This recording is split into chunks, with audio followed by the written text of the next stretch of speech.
Hi, and welcome to howtorunahomedaycare.com. Today, I'm going to give you a tour of my own daycare to give you guys some ideas and some tips for those of you who are new providers and you're setting up your own space. Come on in. The first thing you'll notice is the baby gate. I have a couple of young babies with me right now as clients, so this is indispensable. Come on in. Over in the corner here is the doll area, or the house center.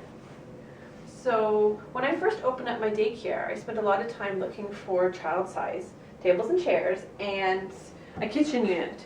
And luckily I found one of the features was no pinch doors on the fridge and the stove, which was fantastic. I also spent some time looking and purchasing items for the children to play with the dolls. So often the children are seeing their parents in the kitchen preparing meals and caring for younger brothers and sisters or themselves. And so they want to reenact that play during playtime. So I have some high chairs and some dress-up clothes in here for the kitchen. Some pretend food and pots and pans underneath there. And this foam has been a huge hit. I also have just an old, I'm sure you do, an old cell phone that's obsolete that the children would love to play with. There's for the dolls, the doll cradle where they can put the dolls to sleep, and a nice comfortable chair where they can feed the dolls a bottle or pretend to nurse them. Over here is the dress-up center with all kinds of costumes and puppets that they'll bring into the open area here to play with. I like to keep a big open area in the playroom because often the children will bring out some of the toys and they'll really want to set up a whole scene, so this is great. Another item as well that we bring into the center are these more active games. During rainy days, it's nice to have some beanbag tosses, some balls, that sort of thing. So the shelving units that I picked for this daycare, they're low and they're very sturdy, so the children, they can't tip over on the children. And I like the way they had compartmentalized the spaces too, so each space has a different type of toy. So when we put the toys away, the children remember quite quickly that, bottom right hand corner is for this ball pounding toy. So you'll want to choose a variety of different toys depending on the ages of children in your home daycare, and you'll want to get some toys that are general neutral. I always suggest as well open-ended toys that don't really have a purpose, that are obvious, but a toy like this, I find all the different children use it, both genders and all the different ages, and they use them for a variety of different things. So these squiggly little blocks have gone a long way. Keep that in mind when you're out in the stores. I have a dollhouse as well. That is great for the older children. They really enjoy that.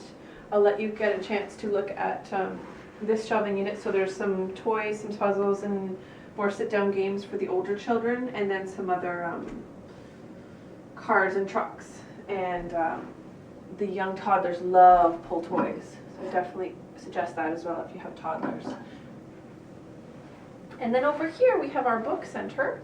So a comfy place for the kids to sit, and books down on their level. They love to open up doors. You'll know that little ones love opening and closing doors, and they love to select their own books and sit down and read them.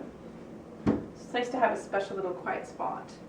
Speaking of quiet spots, I also have a quiet spot over in this section. Come on over here, and you'll notice way down deep in there's a little quiet spot. And often they'll take a doll or a toy or a book over there as well when they want to remove themselves from the hustle and bustle of what's going on in the playroom. That's really nice, giving the kids a chance to just pull back out of the busyness for a couple minutes when they need to. And then here we have the train table. So all of the trains and equipment are stored in here, and then on top you can use this as a play tabletop with different toys, and that way you can switch around the toys and keep the toys fresh every 2 weeks. And that works wonders for keeping the children occupied and interested in what's going on. This is a wonderful unit that I bought, and it moves around, so the young toddlers love to sit here and figure out the colors and what kind of order of the trains go in.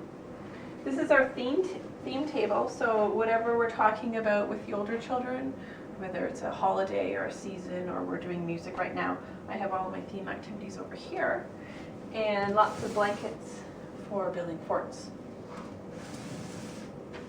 And the last part of the playroom I'd like to show you is just our special books for the older kids as well, of the readers, and then active balls and bean bags and some other puzzles and toys that we bring out once in a while. Again, the rainy day toys. So thanks so much for joining me today at My Home Daycare, and I hope I gave you some tips and some ideas for when you're purchasing your equipment. Good luck and thanks.